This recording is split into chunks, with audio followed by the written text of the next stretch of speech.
আজ 23শে জানুয়ারি শুক্রবার। দেখে নিন আজকের বাছাই করা 15টি গুরুত্বপূর্ণ খবর। শুরুতেই হেডলাইন্স।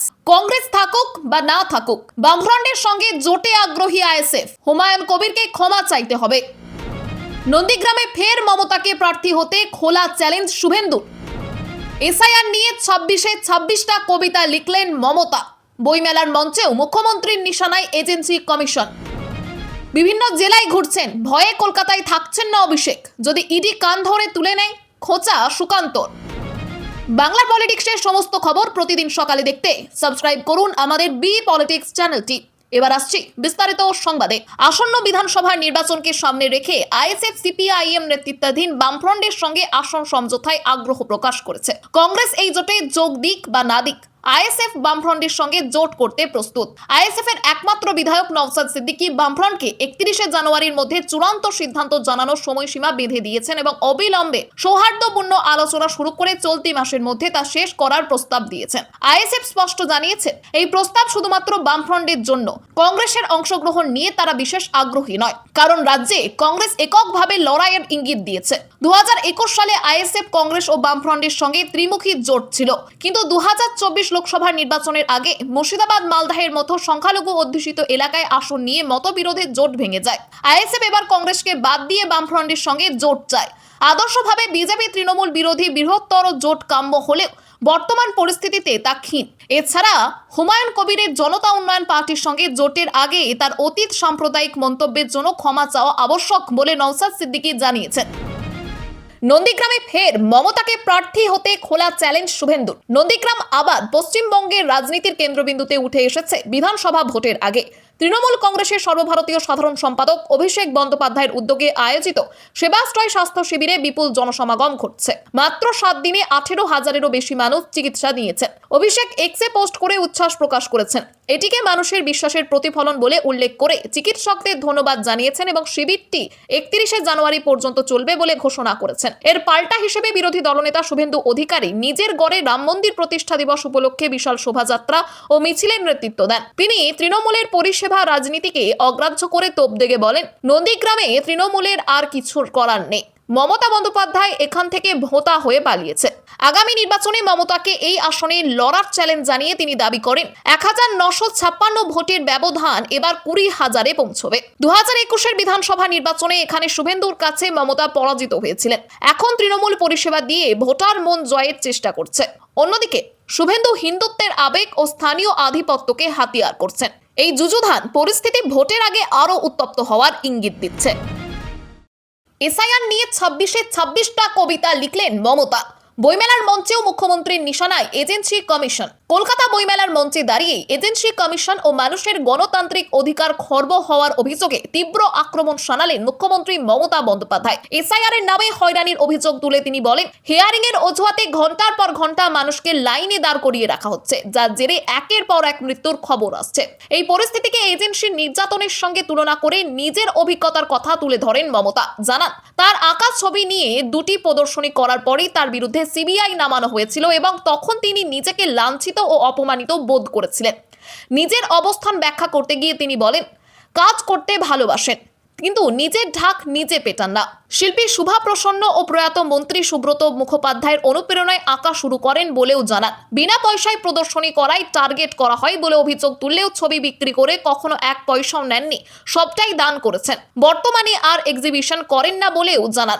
নিজের আয়ের প্রসঙ্গে বলেন, তার একমাত্র ইনকাম বইয়ের রয়্যালিটি। পাশাপাশি দাবি করেন, মুখ্যমন্ত্রী হিসাবেও গত 15 বছরে 1 পয়সা নেননি। এসআইআর এর বিরুদ্ধে প্রতিবাদ জানিয়ে জানান, 2026 সালেই এই বিষয় নিয়ে লেখা 26টি কবিতা স্যার নামে প্রকাশ পাবে এবং বইয়ের সংখ্যাও আরও বাড়ছে। বিভিন্ন জেলায় ঘুরছেন, ভয়ে কলকাতায় থাকছেন না অভিষেক। যদি ইডি কান ধরে তুলে নেয়, খোঁচা সুকান্তর। সুকান্ত মজুমদার অভিষেককে কটাক্ষ করে বলেন, অভিষেক বন্দ্যোপাধ্যায়ও একের পর এক জেলায় যাচ্ছেন। আমাদের জেলাতেও কিছুদিন আগে এসেছিলেন, কিন্তু তার সভায় লোক হচ্ছে না। পুলিশ প্রশাসনকে ব্যবহার করেও মাঠ ভরাতে পারছেন না। তিনি আরও দাবি করেন, অভিষেক বন্দ্যোপাধ্যায় ইডির ভয়ে কলকাতায় থাকছেন না। তার ভাষায়, ভয় পাচ্ছেন যদি ইডি কান ধরে তুলে নেয়, তাই ভাবছেন এদিক ওদিক ঘুরলে বেঁচে যাবেন। কিন্তু বিজেপি ছাড়বে না, ট্রিটমেন্ট বিজেপিই করবে। কয়লা পাচার মামলা থেকে নিয়োগ দুর্নীতি, রাজ্য জুড়ে ইডি ও সিবিআই এর ধারাবাহিক অভিযানের মধ্যে সাম্প্রতিকতম ঘটনা হলো আইপ্যাক সংস্থার কর্ণধার প্রতীক জৈনের বাড়িতে ও অফিসে ইডি হানা। এই পরিস্থিতিতে তৃণমূল কংগ্রেসের সর্বভারতীয় সাধারণ সম্পাদক অভিষেক বন্দ্যোপাধ্যায়ের জেলা সফরকে ইস্যু করে তৃণমূলকে আক্রমণ করেন বিজেপি নেতা সুকান্ত মজুমদার। পুরুলিয়ায় অভিষেকের আলসার মন্তব্যের পাল্টা দিয়ে সুকান্ত বলেন, আসল ক্যান্সার তৃণমূল কংগ্রেস।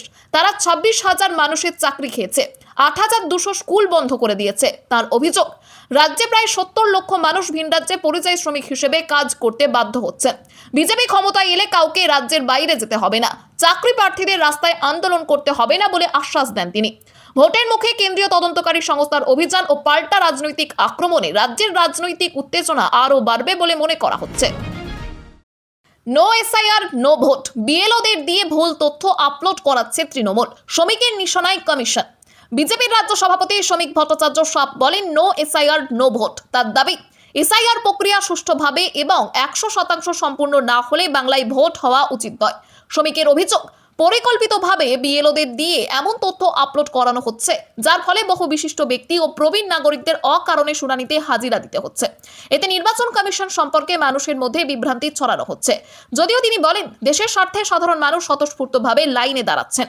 তৃণমূল কংগ্রেসকে নিশানা করে শ্রমিক বলেন, ভুয়ো ও মৃত ভোটারের নাম বাদ পড়লে ক্ষমতায় থাকা যাবে না বুঝে শাসক দল এসআইআর প্রক্রিয়া বানচালের ষড়যন্ত্র করছে। হুমকি ধমক দিয়ে গোটা প্রক্রিয়াকে ভেস্তে দেওয়ার চেষ্টা চলছে। তিনি নির্বাচন কমিশনের কাছে কড়া পদক্ষেপের দাবি জানান এবং প্রশ্ন তোলেন, 12টি রাজ্যে এসআইআর হচ্ছে অথচ আগুন জ্বলছে শুধু বাংলায়, কিন্তু কেন? মুখ্য নির্বাচন কমিশনার জ্ঞানেশ কুমারকে রাজ্যে এসে ডায়মন্ড হারবার, মাথাভাঙা, শীতলকুচি, বেলডাঙ্গা ঘুরে সরেজমিনে দেখার আহ্বান জানান তিনি। শ্রমিকের আরও বক্তব্য, ফর্ম 7 গ্রহণ না হলে এবং ফর্ম 6 আপলোড না হলে বাংলায় ভোট হওয়ার কোনো অর্থ নেই। এর আগে তৃণমূল বিধায়ক মনিরুল ইসলাম এবং আখরুজ্জামান এসআইআর নিয়ে কমিশনকে নিশানা করেন। আখরুজ্জামানের জনবিস্ফোরণ হুঁশিয়ারির পাল্টা এই মন্তব্য। শ্রমিক অভিষেক বন্দ্যোপাধ্যায়ের রেল নিয়ে কটাক্ষেরও জবাব দেন এবং রাজ্যের জমি জটে 43টি রেল প্রকল্প আটকে থাকা, জঙ্গল রাজ চলা, বগটুই কাণ্ড সহ বিভিন্ন অভিযোগ তোলেন। এসআইআর ইস্যুতে রাজ্য রাজনীতিতে চাপানুতর তীব্র হচ্ছে। এসব না জেনেই হিরণকে শুভেচ্ছা জানাবো ভেবেছিলাম, বললেন শতাব্দী। বিজেপি বিধায়কের বিয়ে বিতর্ক নিয়ে বাকিদের কি মত? বিজেপি বিধায়ক হিরণময় চট্টোপাধ্যায়ের দ্বিতীয় বিয়ে নিয়ে গত 2-1 দিন ধরে তোলপাড় চলছে। হিরণ এখনো নীরব, দলের নেতৃত্ব থেকেও কোনো প্রতিক্রিয়া আসেনি। প্রথম স্ত্রী অনিন্দিতা চট্টোপাধ্যায় একের পর এক অভিযোগ তুলছেন, পাল্টা উত্তর দিচ্ছেন দ্বিতীয় স্ত্রী ঋতিকা গিরি। এই বিতর্ক নিয়ে অভিনেত্রী তথা রাজনৈতিক ব্যক্তিত্বদের মতামত একই রকম। তৃণমূল সাংসদ শতাব্দী রায় বলেন, এত সব না জেনেই হিরণকে শুভেচ্ছা জানাবো ভেবেছিলাম। তিনি জানান, হিরণকে ব্যক্তিগতভাবে চেনেন কিন্তু তার স্ত্রীকে নয়। বাইরে থেকে মন্তব্য করা উচিত নয়। তাদের একটা বড় মেয়ে আছে। কাদা ছোড়াছুড়ি দুপক্ষের অসম্মান। সমাজ মাধ্যমেও নিজেদের মতো ছেড়ে দেওয়া উচিত। বিবাহ বিচ্ছেদ না হওয়ার কথা জানতেন না বলে শুভেচ্ছা জানানোর পরিকল্পনা বাতিল হয়েছে। বিজেপি নেত্রী লকেট চট্টোপাধ্যায় বলেন, বিয়ের বিষয়টা খুবই ব্যক্তিগত, একসঙ্গে কাজ করলেও মন্তব্য করতে চান না। অভিনেত্রী উষসী চক্রবর্তী বলেন, প্রতিটা বিষয়ে খাপ পঞ্চায়েত বসানো বন্ধ করা উচিত। এটা একান্তই ওদের ব্যক্তিগত বিষয়। পরিচিত নাম মানেই জীবন নিয়ে খোরাক করার সাই নেই। সকলেই এটাকে হিরণের ব্যক্তিগত বিষয় বলে মনে করছেন এবং হস্তক্ষেপ বা মতামত দেওয়া ঠিক নয় বলে জানিয়েছেন। মেদিনীপুরের মেলায় তুলকালাম, উদ্যোক্তার সঙ্গে তুমুল বচসা। মঞ্চ ছেড়ে নেমে গেলেন স্নিগ্ধজিৎ, দিলেন জবাব। স্নিগ্ধজিৎ ভৌমিক মেদিনীপুরের সৃষ্টিশ্রী মেলায় গান গাইতে গিয়ে উদ্যোক্তাদের সঙ্গে অশান্তিতে জড়িয়ে পড়েন। গানের মাঝে স্টেজ থেকে নেমে দর্শকদের সঙ্গে ছবি তুলতে যান এবং নিচে নেমেও গান চালিয়ে যান। এতে পরিস্থিতি উত্তপ্ত হয় এবং এক উদ্যোক্তা তাকে কটু ভাষায় আক্রমণ করেন। মেজাজ হারিয়ে স্নিগ্ধ বলেন, আপনি আমার থেকে বড়, ভালো ভাষায় কথা বলতে পারতেন। আপনি যে ভাষায় কথা বললেন সুস্থ মানুষ বলতে পারে না। আমি অনেক স্ট্রাগল করে এসেছি, আমার রাইট আছে বুক ফুলিয়ে কথা বলার। আপনি যেভাবে হ্যারাস করছেন আমি কোনোদিন কারোর সামনে মাথা নত করিনি, করবো না। অনেক দর্শক তার সাহসিকতার জন্য বাহবা দেন, কিন্তু দৃশ্যটি ভাইরাল হয়ে যায় এবং তিনি স্টেজ ছেড়ে নেমে যান। পরে সমালোচনার মুখে পড়ে স্নিগ্ধ সোশ্যাল মিডিয়ায় বক্তব্য দেন। তিনি সকল উদ্যোক্তাকে দোষারোপ না করে শুধুমাত্র একজনকে উদ্দেশ্য করে লেখেন, দর্শকদের অনুরোধে ছবি তুলতে যাওয়া যদি ভুল হয় তবে ভুল করেছেন, ভালোভাবে বললে মঞ্চে ফিরে আসতেন। অনেক কষ্টে পাওয়া ভালোবাসা উপেক্ষা করার সাহস নেই। শুধু ওই একজনের জন্য সব কেমন হয়ে গেল। আয়োজক কমিটি, দর্শক, পরিবেশ, প্রশাসন সব দারুণ ছিল, প্রচুর আশীর্বাদ পেয়েছেন। একটা ছোট্ট ব্যাপারকে ভুল দিকে নিয়ে যাওয়ার চেষ্টা হচ্ছে, ভুল বার্তা রটানো হচ্ছে। দোষ করেননি বলে মাথা উঁচু রাখবেন, সময়ের সাথে তার পক্ষে আসবে। উপস্থিত দর্শকদের ঘটনা পরিষ্কার করে দেওয়ার অনুরোধ করেন। ধর্ম বা রাজনীতি এতে নেই, সবার সহযোগিতা চান। জিরামজি নিয়ে রাহুলের মন্তব্যে ফেটে পড়ল বিজেপি, বলল উনি তো হিন্দু বিরোধী। কংগ্রেস সাংসদ রাহুল গান্ধী জিরামজি আইনে তীব্র বিরোধিতা করে বলেন, এটি বিজেপির আনা বড় মাপের আইন, যা 20 বছরের পুরনো কংগ্রেস প্রণীত মনরেগাকে কার্যত সরিয়ে দেওয়ার চেষ্টা। দিল্লির জওহর ভবনে মনরেগা নিয়ে অনুষ্ঠানে তিনি বলেন, মনরেগা দেশের প্রতিটি দরিদ্র মানুষকে কাজের অধিকার দিয়েছিল। প্রধানমন্ত্রী নরেন্দ্র মোদী সেই অধিকার তুলে দিতে চাইছেন। নতুন আইনের নাম নিয়ে তিনি স্পষ্ট নন বলে মন্তব্য করেন। আমি জানি না এই জিরামজি আসলে কি। কংগ্রেস সভাপতি মল্লিকার্জুন খড়গে একই সুরে বলেন, এটি মহাত্মা গান্ধীর নাম ও উত্তরাধিকারীকে জনস্মৃতি থেকে মুছে দেওয়ার প্রচেষ্টা। বিজেপি দ্রুত পাল্টা আক্রমণ করে রাহুলকে ভগবান রামের বিরোধী বলে কটাক্ষ করে এবং তার মন্তব্যকে কংগ্রেস হিন্দু বিরোধী মানসিকতা প্রকাশের বলে দাবি করেন। রাহুল 2020 কৃষি আইন প্রত্যাহারের উদাহরণ টেনে বলেন, সবাই একসঙ্গে দাঁড়ালে এই সরকারও পিছিয়ে যাবে এবং মনরেগা আবার চালু হবে। প্রসঙ্গত, মনরেগার নাম পরিবর্তন করে ভিভিজি রামজি করা হয়েছে।